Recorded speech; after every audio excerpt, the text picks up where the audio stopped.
Nous, la notion en titre, la Russie n'est donc pas prête à accepter le communiqué commun du G20 selon le ministre des Affaires étrangères. Et donc, la Russie n'est pas prête à accepter le contenu sur l'Ukraine du communiqué commun d'une réunion du G20, a estimé jeudi en Inde José Manuel Alvarez, le chef de la diplomatie espagnole. Après le discours du ministre des Affaires étrangères russe, Sergueï Lavrov, je ne pense pas que la Russie soit prête à accepter une déclaration acceptable, a donc expliqué Alvarez. Sergueï Lavrov, quant à lui, a confirmé l'échec du G20 à s'entendre sur un communiqué commun. Le chef de la diplomatie russe a confirmé qu'aucun communiqué ne verra le jour à l'issue d'une réunion ministérielle du G20 en Inde et fustigé les pays occidentaux pour cet échec. Nous parlons de bonne manière.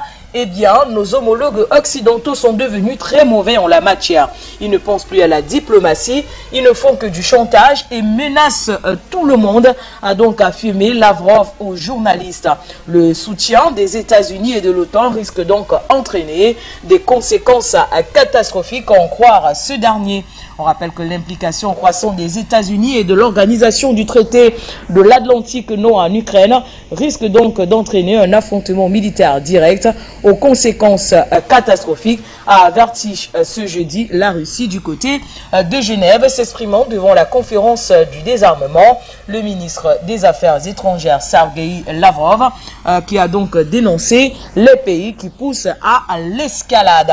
Les diplomates européens, américains et britanniques ont boycotté son discours, préférant se rassembler à l'extérieur de la salle autour de l'ambassadrice ukrainienne Yevheïa Filipenko, et un geste de solidarité comme ils en ont beaucoup effectué depuis l'invasion de l'Ukraine par Moscou l'année dernière. Les diplomates des pays alliés de l'Ukraine, debout devant une fresque aux couleurs de l'Ukraine, brandissaient des pancartes où on pouvait donc lire Stan 8 Ukraine aux côtés de l'Ukraine.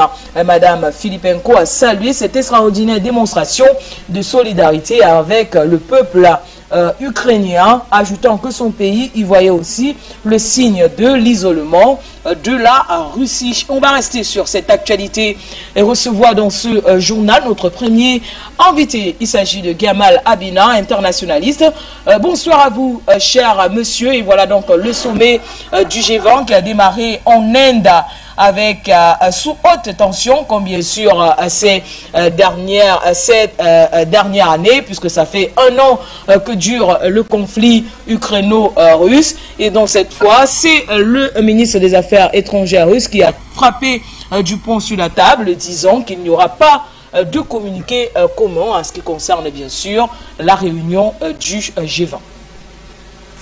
Tout à fait, c'est une démonstration de la puissance occidentale par rapport au G20. Ils pensaient peser tout leur poids pour influencer les pays qui sont d'ailleurs, pour la plupart, se sont abstenus ou ont voté contre des sanctions contre la Russie. Le communiqué commun n'aboutit à rien, alors qu'ils espéraient effectivement mettre au banc des nations la Russie.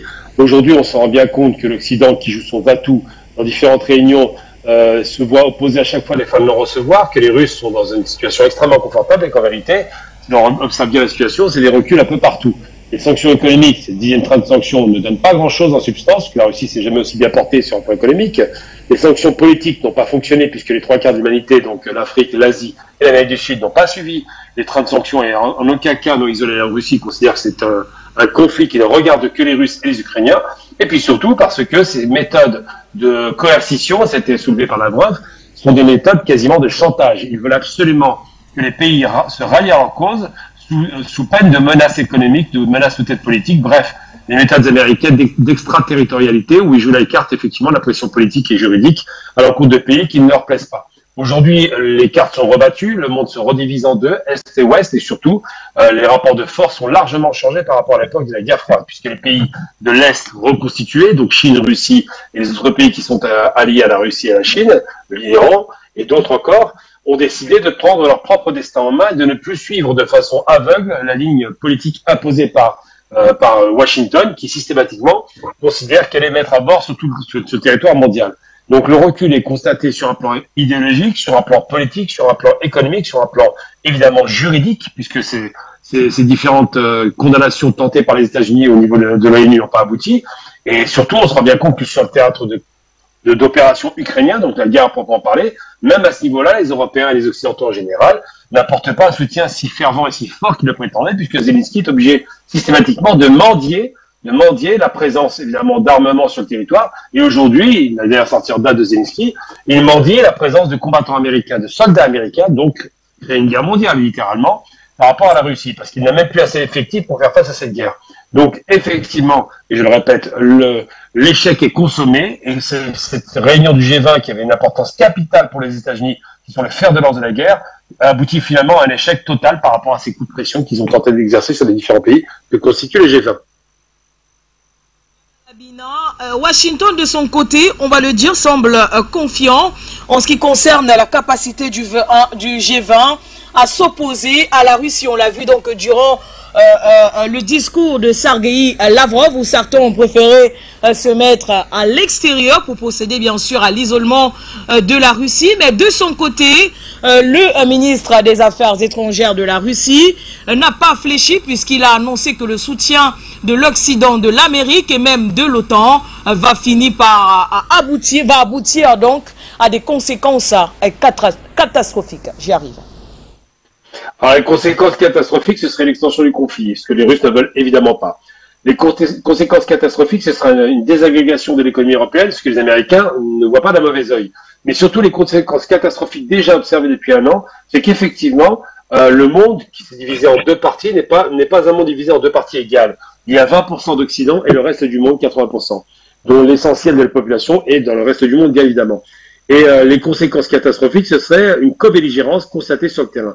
Aujourd'hui, ce n'est pas encore le cas, même s'il y a une co-belligérance de fait, puisque les sanctions économiques, c'est bien une action de co-belligérance, c'est bien l'action de sanctions qui est destinée à affaiblir la Russie. Ça ne fonctionne pas. L'apport de matériel militaire conséquent en Ukraine, même si c'est marginal, puisque 300 chars, encore une fois, c'est une goutte d'eau, c'est une espérance de vie de 1 mois sur le théâtre d'opération. Et bien là encore, c'est de la co-belligérance. Mais là où ce serait catastrophique, c'est le fait que les États-Unis, qui se croient effectivement les gendarmes du monde, les maîtres du monde, et qui se rendent bien compte qu'ils ont de moins en moins de poids, essaient de séduire, soit par les pressions, soit simplement par de l'achat, hein, puisqu'ils ont proposé par rapport à l'Afrique un plan de 55 milliards de dollars pour aider l'Afrique, une façon d'acheter les Africains et d'acheter leur bonne conscience pour se mettre contre les Russes. Et bien tout ça, même la planche à billets, même la pression économique ne fonctionne plus.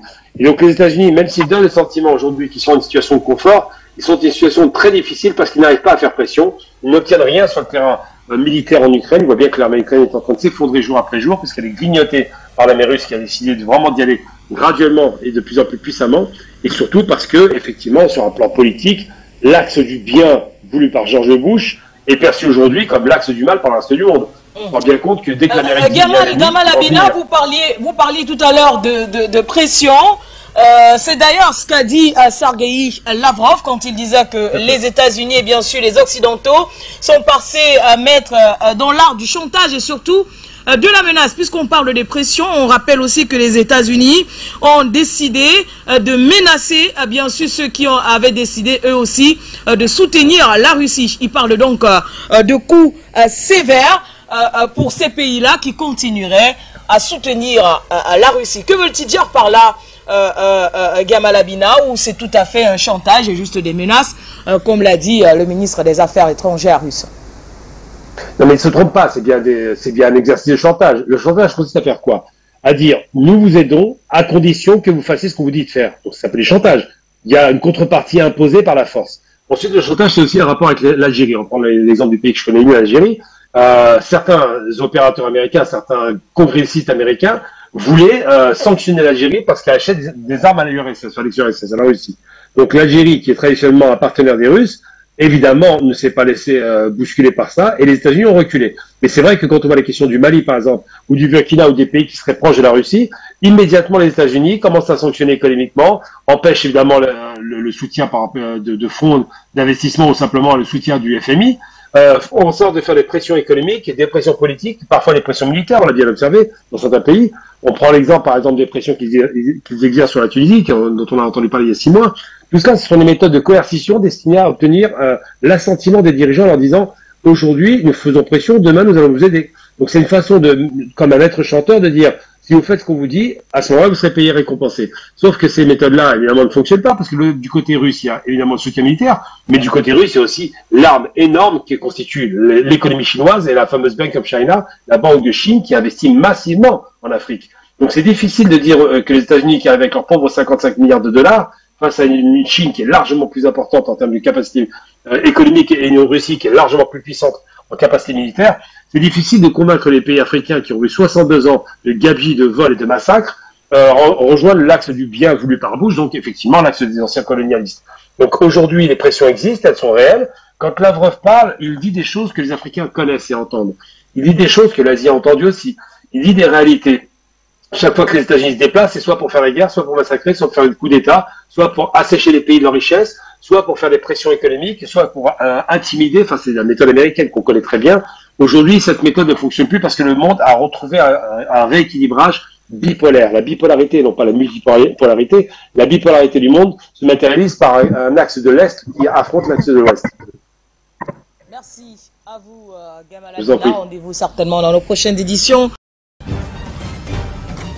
Afrique Média, le monde, c'est nous.